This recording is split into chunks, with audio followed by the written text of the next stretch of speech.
Ya Nabi salam alaika, ya Rasul salam alaika, ya Habib salam alaika, salawatullah alaika, ya Nabi salam alaika, ya Rasul salam alaika, ya Habib salam alaika, salawatullah alaika. Manfaatnya sholawat banyak sekali, sehingga diceritakan dulu ada satu orang punya utang 500 dinar. Dia punya utang banyak sama orang, kemudian datang waktunya semua pada nagih, maka dia kebingungan, nggak punya uang. Akhirnya dia pergi ke salah seorang saudagar, dia pinjam uang 500 dinar. Diberikan sama saudagar tadi. Sebelum diberikan ditanya, kapan mau kau kembalikan uang ini? Maka dia berkata, insya Allah di tanggal sekian saya kembalikan. Uang itu diambil, dia bayarkan hutangnya satu persatu. Selesai dibayarkan tidak tersisa uangnya. Nggak ada sisa modal untuk dia putarkan supaya bisa membayar hutangnya yang 500 dinar ini. Karena apa? Memang dia pinjam sesuai dengan kadar hutangnya. Sampai ketika datang waktu jatuh tempo, yang punya uang datang ke rumahnya nagih, mana uang 500 dinar yang kau pinjam? Kau janji hari ini akan melunasinya. Maka dia bilang, demi Allah sepeser pun saya nggak punya. Saya belum mendapatkan apa-apa untuk saya bayarkan kepada dirimu. Maka yang punya uang nggak mau tahu. Engkau janji tanggal sekian mau kau bayar, sekarang sudah jatuh temponya, maka bayar hutangmu sesuai dengan ucapanmu. Dia bilang, saya nggak punya.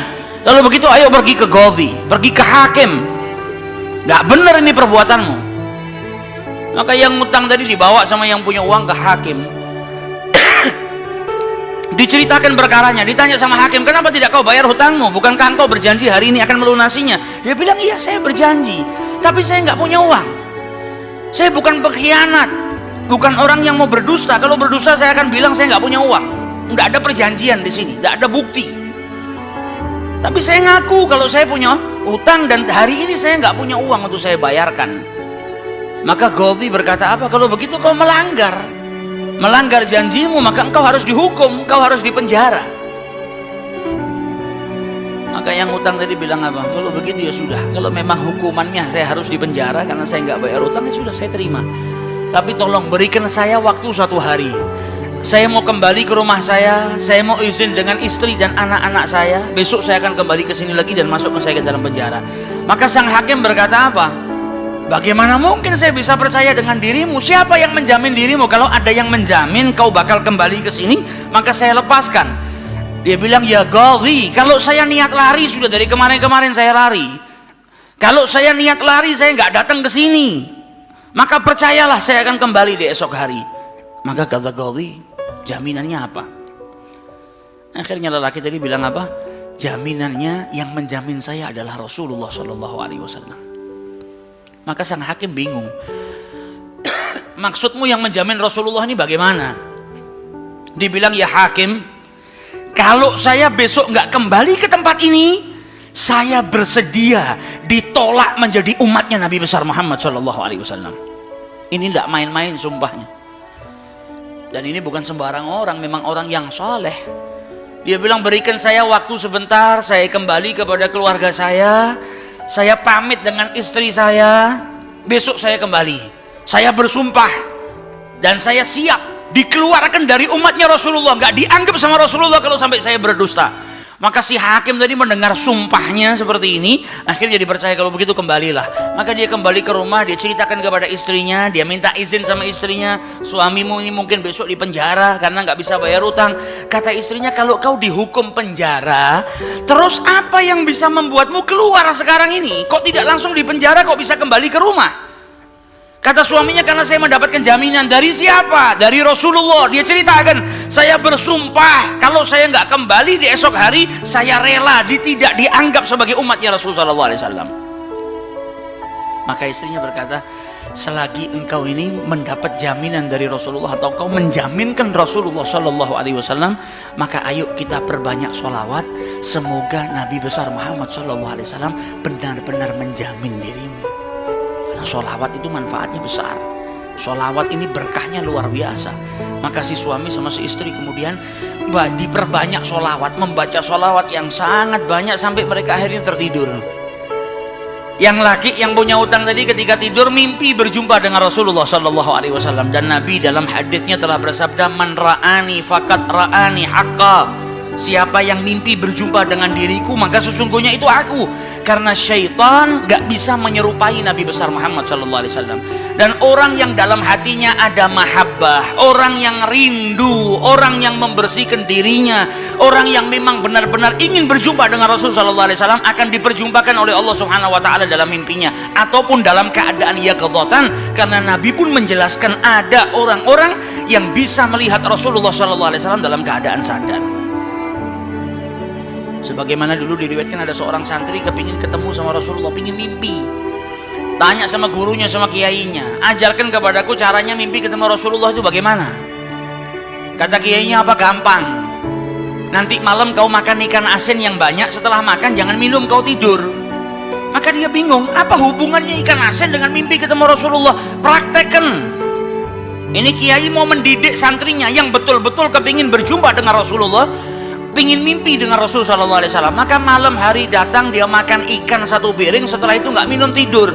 Bangun tidur dia pergi ke gurunya, marah, mana saya nggak ngimpi ketemu Rasulullah. Kata gurunya, apa yang kau impikan? Kau mimpi ngelihat apa? Kata santri tadi, saya mimpi ngelihat laut, ngelihat sungai, ngelihat hujan, ngelihat air terjun. Kata gurunya, karena sebelum tidur yang kau rindukan adalah air. Kau makan ikan asin sehingga kau kehausan. Yang kau rindukan dan kau dambakan air. Maka apa yang kau rindukan dan apa yang kau dambakan datang dalam mimpi.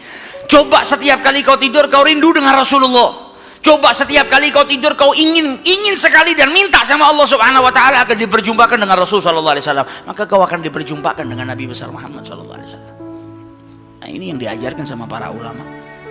Ini yang punya utang tadi mimpi ketemu Rasulullah Sallallahu Alaihi Wasallam.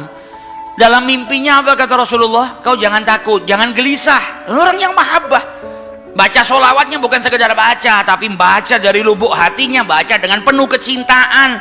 Mimpi berjumpa dengan Rasulullah dan berkahnya sholawat tadi bisa menyelamatkan orang, hajat-hajatnya bisa dikabulkan, dapat pertolongan dari Allah Subhanahu Wa Taala. Maka dalam mimpinya Rasulullah bilang apa? Besok pagi kau pergi, idhab ilal wali. Pergi ke gubernur di tempatmu itu, bilang sama gubernur tadi, Rasulullah mengucapkan salam kepadamu, dan sampaikan kepada si gubernur, kalau setiap hari dia bersolawat kepada Rasulullah sebanyak 1000 kali, itu solawatnya sampai kepada Nabi Muhammad. Dan sampaikan kepada si gubernur, tadi malam dia itu kebingungan, baca solawat sudah 1000 atau belum, ada salah dalam menghitung sehingga dia itu gelisah, saya sudah 1000 atau belum. Maka sampaikan kepada gubernur itu bahwasanya sholawatnya sudah sampai 1000, jadi dia nggak perlu gelisah. Bangun dari tidur, dia mau kembali ke Gaudi, tapi sebelumnya dia pergi ke wali, pergi ke gubernur tadi. Sampai di rumahnya gubernur, dia sampaikan, wahai wali, wahai gubernur, Rasulullah menitipkan salam kepadamu. Kaget dia. Orang yang selama ini dia sholawati, gubernur ini gubernur yang cinta kepada Rasul Sallallahu Alaihi Wasallam, tiba-tiba ada orang yang datang bawakan salam dari Rasul Sallallahu Alaihi Wasallam. Nabi Muhammad berkata kepadamu, wahai gubernur, sholawatmu yang kau baca 1000 kali setiap hari sampai kepada Rasulullah. Dan tadi malam ketika engkau kebingungan sholawatmu itu sudah 1000 atau belum, ternyata sudah 1000. Nabi ngabarkan kau jangan takut, jangan gelisah, karena sholawatmu seperti biasa, istiqomah kau baca, jumlahnya sudah 1000. Dan Nabi Muhammad minta engkau bantu diri saya untuk melunasi hutang.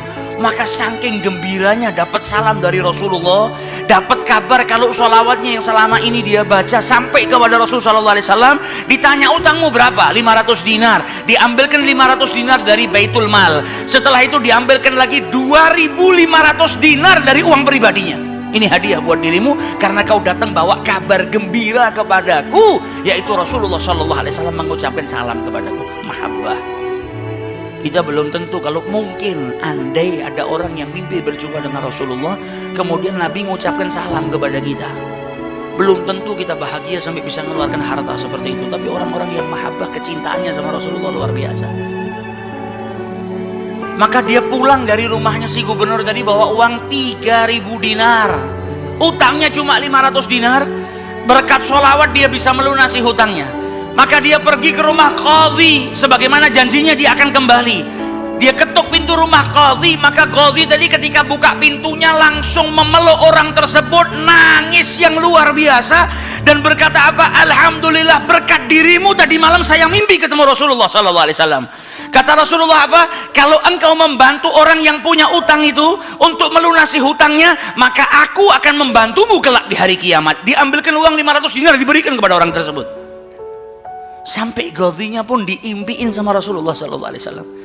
Keluar dari rumahnya qadhi bawa uang berapa? 3.500 dinar. Dia pergi ke tempat orang yang dia utangi mau bayar utangnya. Ketika sampai di rumah orang tersebut, orang yang dia utangi tadi sudah berada di depan rumah nunggu kedatangannya. Ketika ini yang punya utang datang, langsung dipeluk, dicium, sambil menangis mengucapkan terima kasih, berkat dirimu tadi malam saya mimpi ketemu Rasulullah. Kata Rasulullah, kalau kau bebaskan utangnya fulan, kelak kau akan aku bantu, aku berikan syafaat kepadamu di hari kiamat. Utangmu jangan dibayar, dan ini ada hadiah untukmu 500 dinar. Berangkat dari rumah punya utang 500 dinar. Berkat mimpi berjumpa dengan Rasulullah, utangnya terlunaskan dan ada tambahan 4.000 dinar. Berkat apa? Berkat sholawat yang dibaca kepada Rasulullah SAW. Jadi kita kalau baca sholawat ini bukan hanya berkahnya nanti di akhirat, bukan hanya nanti kita dapat syafaatnya Nabi, bukan hanya nanti kita dapat tempat yang dekat dengan Rasulullah SAW. Bahkan di dunia kalau kita ada situasi yang tidak menyenangkan, ada masalah, ada apapun, semuanya bisa hilang berkah daripada sholawatnya yang kita baca kepada Rasulullah SAW. Karena satu sholawat dibalas dengan 10 rahmat. Satu rahmatnya Allah, kita punya masalah sebesar apapun bisa hilang kalau kita mendapatkan satu rahmat dari Allah Subhanahu wa Ta'ala.